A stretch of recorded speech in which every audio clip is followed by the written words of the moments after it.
नमस्कार दोस्तों, मैं भाषा और आप देख रहे हैं इंडिया की बात। आज जिन 3 अहम सवालों पर हम आपके साथ चर्चा करने जा रहे हैं उसमें पहला है संकट, संकट और संकट। भारत में जिस तरह से संकट गहराया है, जिस तरह से रुपया धड़ाम धड़ाम गिरकर 93 पार हुआ है और बता रहे हैं जल्द ही 100 पार हो सकता है, और दूसरी तरफ शेयर बाजार भी धड़ाम धड़ाम गिर रहा है। एलपीजी यानी रसोई गैस का संकट बरकरार है, बढ़ रहा है, लेकिन मोदी सरकार के लिए ऑल इज वेल, कहीं कोई संकट नहीं है। और दूसरा मुद्दा है कि आखिर क्या हो गया है मोदी सरकार को, सोशल मीडिया से इतना क्यों डर गई है, सोशल मीडिया पर इस तरह से नकेल कसने की क्यों तैयारी की है उसने। जिस तरह से सोशल मीडिया पर पोस्ट पर उसने एक दूसरे ढंग की टीम तैयार की है, जो खबरें आई हैं उससे पता चलता है कि सिर्फ आईटी मंत्रालय ही नहीं, अब जल्द ही अगर मोदी सरकार की चली तो देश का गृह मंत्रालय, विदेश मंत्रालय, रक्षा मंत्रालय और आईएनबी मंत्रालय कोई भी पोस्ट को फेसबुक, ट्विटर, सोशल मीडिया से चुटकियों में हरा सकता है, हटा सकता है। और साथ ही साथ इसमें सेबी को जिस तरह से जोड़ा गया है वह भी बता रहा है कि आने वाले दिन बहुत खराब हो सकते हैं। तीसरा मुद्दा है त्योहारों का। आखिर क्या वजह है कि सारे त्योहार नफरती समंदर में डुबोने की तैयारी ब्रिगेड करती है। चाहे इफ्तार हो, इफ्तार पर गिरफ्तारी होती है और ईद पर खून की होली की धमकी दी जाती है। आखिर हिंदू राष्ट्र का यह कौन सा बर्बर चेहरा हमारे सामने आया है? इस पर चर्चा करने के लिए हमारे साथ स्टूडियो में मौजूद हैं मुकुल सरल और अदिति। सबसे पहले हम चलेंगे, संकट की चर्चा करेंगे। संकट ऐसा जो अब किसी तरह से मोदी सरकार लाख कोशिश करके भी छुपा नहीं पा रही है। रुपया गिरते गिरते 93 पार हो चुका है, शेयर बाजार धड़ाम धड़ाम गिर रहे हैं, रसोई गैस की किल्लत संकट ऐसी है कि हर जगह से खबरें आ रही हैं कि किस तरह से लोगों के लिए अपना घर चलाना, स्कूल चलाना, अस्पताल चलाना सब मुश्किल हो गया है। ढाबे बंद हो रहे हैं, लेकिन मोदी सरकार ऑल इज वेल, सब कुछ ठीक है। लगातार खबरें प्लांट होती हैं कि भारत में पहले से ज्यादा रसोई गैस की सप्लाई हो गई है। इस पर क्या है पंच, बताएंगे मुकुल सरल। भाषा, देखिए, मेरा मानना तो यह है कि संकट अभी और बढ़ेगा, और ये केवल युद्ध की वजह से नहीं है। ये जो नीतियां हैं मोदी सरकार की, शुरू से ही हम देख रहे हैं उसमें संकट बढ़ना तय था। और ये रुपया जो गिर रहा है वो भी आपने देखा होगा कि युद्ध से पहले ही ये गोते खा रहा था लगातार। 93 की आप बात कर रही हैं, सेंचुरी मारने के लिए तैयार है, लेकिन इसमें ही भक्त फायदा ढूंढ लेंगे। तो और ये उस व्यक्ति के शासनकाल में हो रहा है जो 2014 से पहले सब जानता था कि रुपया कैसे उठाया जा सकता है, कैसे गिर रहा है, और मनमोहन सिंह की वजह से देश की प्रतिष्ठा गिर रही थी। लेकिन मोदी जी अब अपनी जिम्मेदारी लेने के लिए तैयार नहीं है। भाषा, इस पर क्या है आपका पंच? एक बात साफ दिखाई दे रही है कि मोदी सरकार इस समय शुतुरमुर्ग ही सरकार हो चुकी है। जिस तरह से शुतुरमुर्ग के बारे में कहा जाता है कि जब संकट आता है तब वह कुछ नहीं करता, वह अपनी गर्दन रेत में घुसा लेता है और कहता है कि ऑल इज वेल। बिल्कुल वही नजारा दिखाई दे रहा है। 28 फरवरी से युद्ध शुरू हुआ, तब से लेकर आज तक मोदी सरकार इस बात को एक्सेप्ट करने के लिए तैयार नहीं थी कि इस तरह से रसोई गैस, तेल, फर्टिलाइजर, दूध, सबका संकट खड़ा होगा।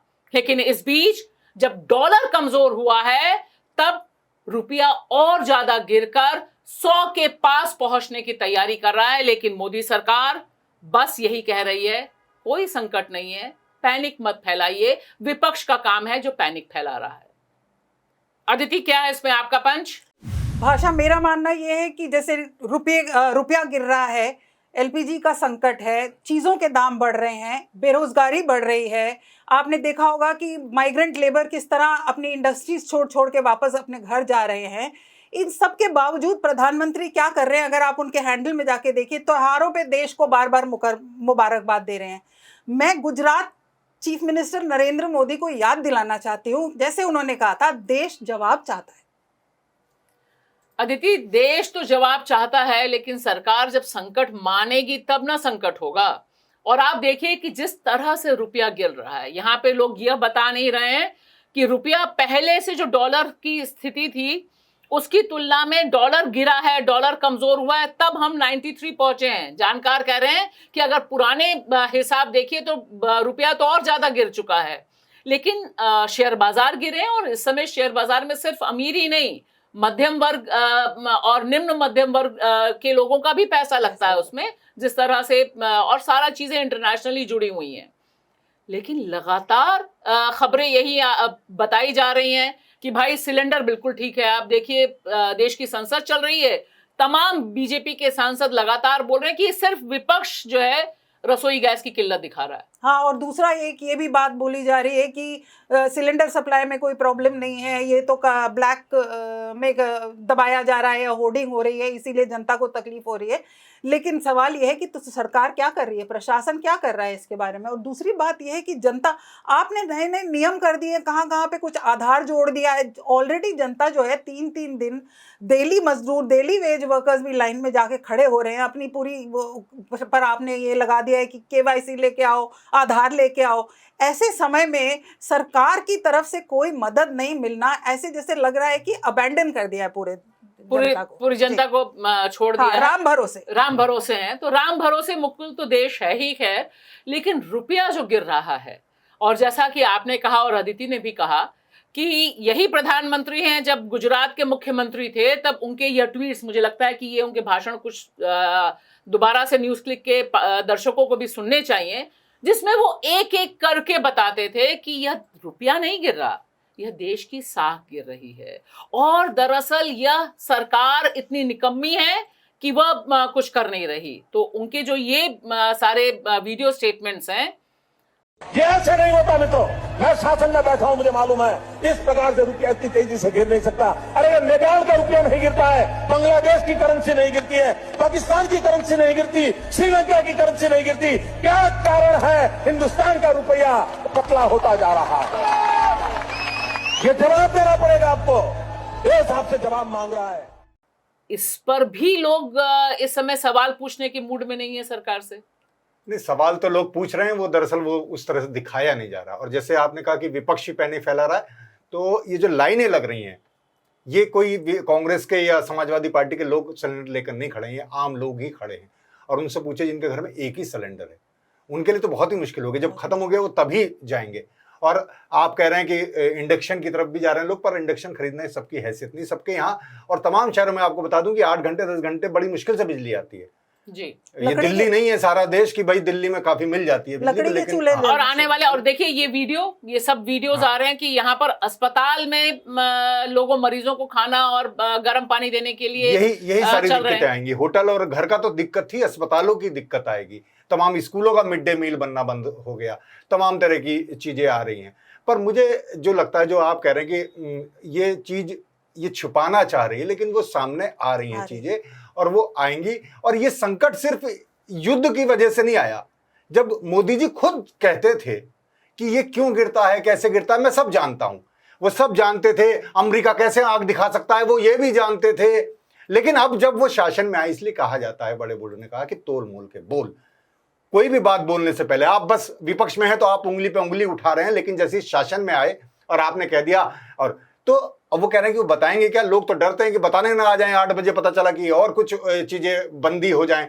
तो भैया अब लोगों को खुद ही देखना है, लोगों ने चुना है इस सरकार को, तो यही है कि पर वो सवाल पूछने के मौके भी अब नहीं दे रहे। जैसे आप अगले उसमें हम बात करेंगे कि वो सब चीजों को दबाना चाहते हैं। जी, अब हम चलते हैं अपने दूसरे मुद्दे पर। सोशल मीडिया से बौखलाई हुई मोदी सरकार ने सोशल मीडिया पर और ज्यादा नकेल कसने के लिए एक जबरदस्त प्लान बनाया है। आपको बता दूं कि अभी तक भारत में सोशल मीडिया यानी फेसबुक, ट्विटर, इंस्टाग्राम जितने भी माध्यम हैं, उन पर पोस्ट जो डाली जाती हैं उस पर कंट्रोल करने के लिए IT मिनिस्ट्री को यह अधिकार है कि वह उस पोस्ट को डिलीट करवा सके, रुकवा सके, अकाउंट रुकवा सके। यह काम भी धड़ल्ले से हो रहा है, चुटकियों में हो रहा है। लेकिन अब सरकार ने यह प्लानिंग बनाई है कि सिर्फ IT मिनिस्ट्री ही नहीं, बल्कि गृह मंत्रालय, रक्षा मंत्रालय, INB मंत्रालय और गृह मंत्रालय, इनके साथ मिलकर वह टीम बनेगी और इसमें इंक्लूड जो किया गया है वो सेबी को इंक्लूड किया गया है। सेबी जो देखती है इकोनॉमिक ऑफेंस यानी आर्थिक अपराध जो होते हैं उन्हें देखती है। अब सेबी को यह अधिकार दिया जा रहा है कि जैसे ही कोई भी मिनिस्ट्री कहेगी कि यहां पर ट्वीट हटाना है, पोस्ट हटानी है, तब वह नोटिस दे सकती है उन हैंडल्स के टेक कंपनियों को कि आप तुरंत एक्शन लीजिए अगर वे एक्शन नहीं ले रही हैं। और यह बहुत खतरनाक उदाहरण देश के सामने होगा। इस पर क्या है पंच, बताएंगी अदिति। भाषा, मेरा ये मानना है कि भारत की छवि जो है दुनिया भर में पहले ही रिलीजियस फ्रीडम कहिए, प्रेस फ्रीडम कहिए, फ्रीडम ऑफ एक्सप्रेशन कहिए, हर चीज़ में भारत की रैंकिंग पिछले कुछ सालों में नीचे गिरती जा रही है। उस पर सरकार का दोबारा से सोशल मीडिया, जहां जो एकमात्र माध्यम है जहां से सवाल पूछे जा रहे हैं, उस तरह पे इस तरह नकेल घिसना, ये हमारी देश के छवि के लिए बहुत ही खराब है। मुकुल, क्या है इस पे आपका पंच? भाषा, मेरा मानना है कि सच पर पहरा है। एक तरह से सेंसरशिप बढ़ती जा रही है, सर्विलांस बढ़ता जा रहा है। सोशल मीडिया उनके कब्जे में नहीं आ रहा है, उस पर वो उस पोस्ट को डिलीट कराने की उन्होंने व्यवस्था कर ली है। जो ग्राउंड पर जाते हैं उन लोगों को गिरफ्तार कर लिया जाता है। तमाम कोई भी सवाल उठने पर अब वो लगातार दबाने की कोशिश कर रही है। लेकिन मुझे लगता है कि ये प्रतिरोध और बढ़ेगा। इस तरह जितना दबाव होगा मुझे लगता है इसका जवाब जल्द ही मिलेगा। भाषा, इस पर क्या है आपका पंच? मुझे साफ लगता है कि सोशल मीडिया के असर से मोदी सरकार डरी हुई है और इसमें कोई दो राय नहीं है कि बहुत से ऐसे उदाहरण हाल ही में हुए। जब एआई समिट हुआ तब भी बिल गेट्स को जिस तरह से बुलाया गया, उस पर सोशल मीडिया पे जो बवाल उठा, जो जवाब मांगा गया और मोदी सरकार को बैकफुट पे जाना पड़ा, इसके बाद से ही यह सारी कवायद शुरू हुई कि अब न सच बोलने वालों को दिखाने की अनुमति होगी। और जिस तरह से इसमें सेबी को जोड़ा गया है वह एक बहुत खतरनाक उदाहरण है, क्योंकि आर्थिक इंटरेस्ट जब हानि पहुंचेगा, नुकसान पहुंचेगा, तो तमाम टेक कंपनियां जो सोशल मीडिया प्लेटफॉर्म्स चलाती हैं, सीधे उनको कंट्रोल करने की कोशिश मोदी सरकार कर रही है। मुकुल, जो दिखाई दे रहा है कि सोशल मीडिया का असर बढ़ा है। लोग जो बाकी मीडिया दिखाता है, और कई बार तो मुझे लगता है कि बाकी मीडिया पर भी दबाव पड़ जाता है कि वो सोशल मीडिया पे चीजें इतनी वायरल हो जाती हैं।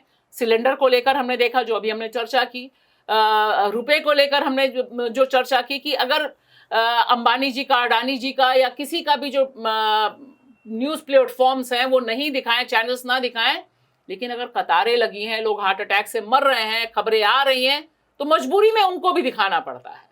तो ये डर है जो मोदी जी को इस तरह के तरीके खोजने पे मजबूर कर रहा है। नहीं, बिल्कुल यही डर है। और ये आपने तो अभी बिल गेट वाली, पर ये तैयारियां बहुत पहले से थी। तमाम तरह के बिल बनाए गए थे, उन्हें अभी वो लागू नहीं कर पाए। तो ये उन्होंने वो एक नैरेटिव चाहते हैं। तो आपने जैसे कहा कि इन्होंने मेन मीडिया को तो सब अपने कब्जे में कर ही लिया है, नतमस्तक है। सोशल मीडिया उनके कब्जे में नहीं आ रहा, क्योंकि इतना ज्यादा मोबाइल अब लोगों के पास है, हर हाथ में मोबाइल है, और कोई भी घटना हो तो उसे रिपोर्ट हो ही जाती है, तो उसे छिपाया नहीं जा सकता। पहले जैसे छिपा लिया जाता था। पर उन्होंने इसके लिए 2-3 काम किए। कह रहे हैं कि सोशल मीडिया उनका भी है, और वहां बिल्कुल ये समझिए कि तांडव हो रहा है, बेरोक-टोक चलता है। बेरोक-टोक हो रहा है। उन्होंने सोशल मीडिया स्वतंत्र पत्रकारों के तौर पर भी अपनी एक टीम तैयार कर ली है, जो कहीं भी सामाजिक न्याय की कोई बात होगी वहां जाकर वो हंगामा करेंगे, इस तरह के सवाल। हमने यूजीसी इक्विटी तो गाइडलाइंस कई तरह से काम कर देखा रहे ही था। हैं। फिर वो देखते हैं कि इस तरह की चीजें चल रही, तो जो भी उन्हें लगता है कि इससे हमें कोई नुकसान पहुंच सकता है, छवि, वो छवि में अपनी कैद हो गए दरअसल। अब उस छवि पर जरा सा भी चोट लगती है, वो जैसे वो आपने एक कहानी सुनी होगी, वो आईने से पूछती थी कि सबसे सुंदर कौन, तो वो कहते थे कि आप, तो बड़े खुश थे। जैसे ही उसने कहा कि वो फला दूसरा भी कोई सुंदर है, तो उन्होंने उस आईने को तोड़ दिया। तो ये आईने को तोड़ने की बात ये कर रहे हैं। ये मीडिया, जो चाहे वो सोशल मीडिया कहें, क्योंकि अब उस मीडिया से तो कोई भरोसा लोगों को रहा नहीं है आमतौर पर। तो ये एक बड़ी वजह है कि वो उस पर लगातार, आपने देखा, चाहे वो वायर के कार्टून हुए, वो कार्टून से भी डर रही है। कार्टूनिस्ट जेल में है, कोई लिख रहा है बौद्धिक, वो जेल में जा रहा है। तमाम तरह की, आप जाकर कहिए मिड डे मील कहीं रिपोर्ट हो रही है कि भाई बच्चों को खाना नहीं मिल रहा है, नमक से रोटी दी जाए, सबको गिरफ्तार किया जा रहा है, तमाम तरह की। तो ये इस पर वो हो रहा है। मुझे लगता है कि अब इस पर लोगों को सोचना होगा, और यही पर ये सबक नहीं ले रहे। पर वही मैं बता रहा हूं कि पर इस पर ये बहुत बैन नहीं लगा पाएंगे, और जितना बैन लगाएंगे उतना इस पर फिर जवाब उनको मिलेगा। लेकिन अदिति, एक बात तो दिखाई दे रही है कि वो नैरेटिव बिल्डअप करने में सफल हो पाते हैं। अभी हम जो इसके बाद वाला हमारा मुद्दा है उसमें भी नैरेटिव एक उन्होंने बिल्डअप किया खास तौर से जो नफरती बिल्डअप है। यहाँ पर जो एक चिंता की बात है कि सरकार से सवाल पूछने वाले ट्वीट्स तो मिनटों में डिलीट होते हैं, और भारत सहित बाकी जगहों पे जिन लोगों के ट्विटर हैंडल या फेसबुक पोस्ट या इंस्टाग्राम पोस्ट को डिलीट करने के लिए कहा गया, वे लोग उसे भी पब्लिक में डाल देते हैं कि भाई अभी तक तो एक्स प्लेटफॉर्म है, वो बताता है आपको कि भाई सरकार बहादुर की तरफ से हमारे पास एक खर्रा आया है कि तुम ये पोस्ट डिलीट कर दो। ये एक्स की गाइडलाइंस है, यानी ट्विटर की गाइडलाइंस है कि भाई आपको देना पड़ता है अपने यूजर को। तो ये तो अभी तक गाइडलाइन है। मुझे लगता है कि जो सेबी को इन्वॉल्व किया है इन्होंने, कि वो सीधे सीधे टेक कंपनियों को नोटिस भेजेगी, यानी फेसबुक के ओनर को जाएगी, ट्विटर के ओनर को जाएगी, इंस्टाग्राम के ओनर को जाएगी, जो भी उनके डिजाइन हो, क्योंकि अभी तो एक खबर आई है, उसके डिटेल्स आने बाकी है, लेकिन उसमें बिल्कुल क्लियर है कि सेबी को ये ऑथराइज किया जाएगा कि वो जो टेक कंपनियां इन पोर्टल्स को डील कर रही हैं उनको वो सीधे सीधे नोटिस भेजेंगी। नहीं भाषा, इसमें मेरा तो आपसे शायद थोड़ा सा वो है, बिकॉज सेबी जो है ना वो मार्केट रेगुलेटर है जी। तो मुझे लगता है कि सेबी का कंसर्न सिर्फ market regulator in the sense, कुछ जो भी चीज़ अगर मार्केट रिलेटेड शेयर में कुछ खेल हो रही है, इनसाइडर ट्रेडिंग हो रही है, उससे रिलेटेड है। मुझे लगता है डायरेक्टली वो टेक कंपनीज को नहीं दे पाएंगी अनलेस ये सेबी एक्ट में भी कुछ चेंज करते हैं। मुझे लगता है वो इकोनॉमिक उसमें थोड़ा सा दादागिरी के लिए थोड़ा सा वो कर सकते हैं और मार्केट मैनिपुलेशन के लिए, बट उससे ज़्यादा नहीं होगा अनलेस चेंजेस होंगी। और दूसरी बात जो आपने कही कि आगे जा, तो सबसे पहले मैं ये कहूँगी कि अभी आपने वो प्रोफेसर महमूदाबाद वाला केस देखा होगा। क्या था, अगर आप संविधान के फ्रेमवर्क में रह के सरकार की आलोचना कर रहे हैं, उसके बावजूद भी वो प्रोफेसर के ऊपर केस किया गया और अब सुप्रीम कोर्ट को दोबारा से खारिज करना पड़ा। तो एक तरफ सरकार ये कर भी रही है और एक तरफ मुंह की खानी भी पड़ रही है उसको। तो जैसे मुकुल जी ने बोला कि ये कोशिश पूरी रहेगी क्योंकि क्रिटिसिज्म, लेकिन मुझे लगता है कहीं ना कहीं इसका रेजिस्टेंस भी होगा और इतना आसान नहीं है। नहीं, इसका और मैं एक बता दूं, याद दिला दूं, संचार साथी लाए थे तो सेंसरशिप और सर्विलांस दोनों करना चाहते थे। संचार साथी का इतना विरोध हुआ तो उसे इन्होंने वापस लेना पड़ा एक तरह से, बैकफुट में गया, बैकफुट पर गया, है ना। वापस तो ये लगातार ऐसा वो करेंगे, लेकिन मैं कह रहा हूं कि ये सोशल मीडिया जितना बैन करना चाहेंगे, मुझे लगता है कि फिर इनका बारी आ जाएगी। चलिए देखते हैं कि कितनी बारी आती है, कितने लोग जेल में जाते हैं, लेकिन फिलहाल ये जो खबर है, ये खबर अपने आप में परेशान करने वाली है, और उससे भी ज्यादा परेशान करने वाला है हर त्योहार पर नफरत का उफान। जो मोदी सरकार में नया रूल बन गया है, त्योहार मतलब नफरत, नफरत और नफरत का इस तरह का उफान कि डर लगने लग जाता है कि वह त्योहार कैसे सेलिब्रेट किया जाए। अगर इफ्तार है तो इफ्तार पर गिरफ्तारी है, अगर ईद है तो ईद पर खून की होली की धमकी है, और साथ ही साथ चारों तरफ इनके पक्ष में जो सरकारें हैं वो खड़ी हैं, और उससे भी बड़ी बात कि पुलिस के संरक्षण में उपद्रवी दंगाई अपना काम कर रहे हैं। इस पर क्या है पंच, बताएंगे मुकुल। भाषा, मेरा मानना है कि अब त्योहार जब भी आते हैं तो खुशी से ज्यादा डर लगता है, और अब तो मुसलमान होना ही जैसे इस देश में गुनाह हो गया, ये एक बड़ी विडंबना की बात है। अब ईद ठीक से गुजर जाए तो शुक्र मनाइएगा। भाषा, इस पर क्या है आपका पंच? मेरा मानना है कि हिंदू राष्ट्र किस तरह से जमीन पर काम करता है, इसके नजारे हमें देश की राजधानी दिल्ली के उत्तम नगर में देखने को मिलते हैं, जहां पर एक क्राइम के इंसिडेंट पर किस तरह से सांप्रदायिक तनाव चलाया जाता है, और दूसरा मोदी जी के संसदीय क्षेत्र बनारस में जहां एक इफ्तार पार्टी करने पर 14 लोगों को गिरफ्तार कर दिया जाता है। यह मोदी जी का न्यू इंडिया है जो हर त्योहार को नफरत की भेंट चढ़ाने पर मजबूर कर रहा है। अदिति, क्या है इस पे आपका पंच?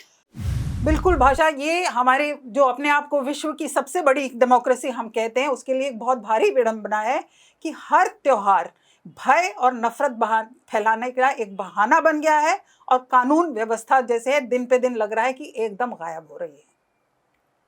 अदिति, जो हाल है उसमें वाकई त्योहार के सेलिब्रेशन से ज्यादा चिंता इस बात की हो जाती है कि त्योहार राम राम करके ठीक से निकल जाए। अभी ईद होने वाली है और हम देख रहे हैं, हम देश की राजधानी दिल्ली में बैठते हैं, उत्तम नगर में खुलेआम पब्लिक में जाकर रैलियां जुलूस निकालकर गोली मारो सालों को नारे लगते हैं, पोस्टर्स लगते हैं, और तो और लोग पब्लिक में कैमरे पर बोल रहे हैं कि हम मार डालेंगे मुसलमानों को, मार डालेंगे। कोई छोटी मोटी बात नहीं है। महिलाएं आ रही हैं मेरठ से, कह रही हैं कि मैं मेरठ से आई हूं और मुझे ये दे दीजिए, 5 मिनट का समय दे दीजिए, 10 मिनट का समय दे दीजिए। यह सब अगर अमित शाह जी के नाक के नीचे हो रहा है क्योंकि वह दिल्ली पुलिस के प्रभारी हैं, तब फिर बाकी देश में तो क्या ही हाल हो रहा होगा, वो तो और डरावना लगता है। बिल्कुल। और ये मुझे तो सबसे ज्यादा इसमें ये लग रहा है कि कोई कुछ कार्यवाही नहीं हो रही है, कोई अभी तक एफआईआर भी दर्ज नहीं हुई है कि एक इंसान जो है वो लगातार खुले आम मुसलमानों को मारने की धमकी दे रहा है और कह रहा है कि काट के रख देंगे। ये ईद है, अब नवरात्रि शुरू हो रही है आज से, तो आप सोच लीजिए कि यहाँ पे कितना भय का वातावरण है। ये वो लोग हैं जो सही भी कहते हैं कि बांग्लादेश में हिंदुओं के साथ अत्याचार हो रहा है, ये वो लोग हैं जो खुद वही कर रहे हैं यहाँ पे। तो अल्पसंख्यकों के साथ, क्योंकि वहां पर हिंदू अल्पसंख्यक हाँ, हैं। बिल्कुल वही खुद यही मुसलमानों के साथ कर रहे हैं। और मुझे ये लगता है कि कहीं से भी प्रशासनिक रूप से मुसलमानों को कोई आश्वासन नहीं दिया जा रहा है। ये एक बहुत बड़ी विडंबना। मुकुल, दिखाई दे रहा है कि मुसलमान होना मोदी राज में, योगी राज में या जो भी बीजेपी का शासन है उसमें एक अपराध हो गया है। बनारस में इफ्तार पार्टी, गंगा पे इफ्तार पार्टी हो रही है और जिस तरह से पुलिस का बयान आता है कि भाई भावनाएं आहत हो गई हैं, उन्होंने हड्डियां डाल दी, मतलब गंगा मैया में सारे शव अर्पित किए जाते हैं, जला के वहां पे डाले जाते हैं, लेकिन गिरफ्तारी हो जाती है और पुलिस उसे जस्टिफाई करती है। और द ग्रेट सांसद जो हमारे वहां से हैं, प्रधानमंत्री, जो इस तरह से तमाम अभी ईद पर भी बधाई देंगे, एक शब्द नहीं कहते हैं। नहीं, वो तो उन्होंने तो एक उनकी तो खास चुप्पी रहती है। जिन मुद्दों में बोलना होता है उन पर वो नहीं बोलते, जिन पर नहीं बोलना होता है उस पर खूब बढ़ चढ़कर बोलते हैं वो। जैसे हमने रुपये की बात बताई थी या और उसकी बात बताई थी। ये एक बड़ी संकट की बात है। और मैं मीडिया भी देख रहा था, जिसे मेन मीडिया जो कहते हैं या कॉर्पोरेट मीडिया या गोदी मीडिया, वहां भी इस तरह से नरेटिव दरअसल जो बिल्डअप किया जा रहा है वो एक बड़ा खतरनाक है। विक्टिमहुड, अपने को हिंदू बहुत कहीं खतरे में है ना। जैसे इजराइल बड़ा खतरे में है ना, जो खुद सताए गए थे आज वो दूसरों पर सता रहे हैं। यही हिंदुओं के साथ किया जा रहा है कि आप बहुत खतरे में हैं, बड़े सताए हुए हैं, आपका जाने क्या क्या हो गया। तो वही जैसे आपने कहा कि हमारे हिंदू धर्म में तो शव ही जलाया जाता है गंगा घाट पर। मैं तमाम दाह संस्कार, अंतिम संस्कारों को साक्षी हूँ। उसके बाद अस्थि विसर्जन होता है, वो चिता भी जो है वो वही उसमें सिला दी जाती है। और कोरोना में तो गंगा मैया शवों से अटी पड़ी थी। हाँ, तभी कोई हिंदू की भावना आहत नहीं हो रही थी। नहीं, मैं दूसरी बता रहा हूँ, रिचुअल नहीं बता रहा हूँ। सांप काटा हुआ मनुष्य जब होता है तो उसे जलाते नहीं है, उसे गंगा में बहा देते हैं। नवजात शिशु अगर की डेथ हो जाए तो उसे गंगा में बहा देते हैं। तमाम उसमें गंगा में खुद मछलियां रहेंगी और भी रहेंगे जो मांसाहारी भी हैं, जो दूसरी उनको खाते हैं।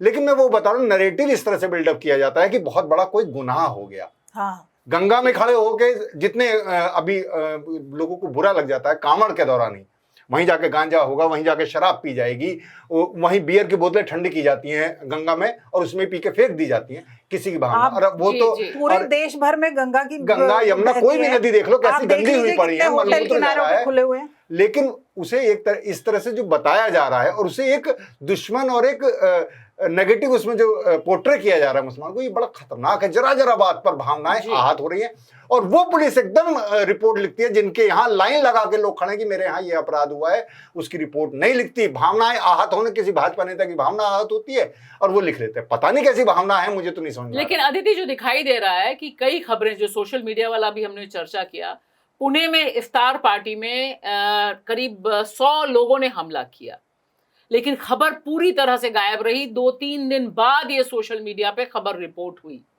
तो ये भी दिखाई देता है कि कुछ खबरें किस तरह से गायब रहती हैं। और देश की राजधानी दिल्ली में जिस तरह से सांप्रदायिक उन्माद, मतलब इस पे तो तुरंत गिरफ्तारी हो जानी चाहिए थी कि हम खून की होली खेलेंगे ईद पर, उल्टा होता है और उल्टा हो रहा है। बुलडोजर वहां दूसरी तरफ चल रहा है। तो एक जो पूरा का पूरा नरेटिव है, वो नरेटिव है कि हिंदू पर एक हमला होगा तो हम इतने सर काटेंगे, ये करेंगे।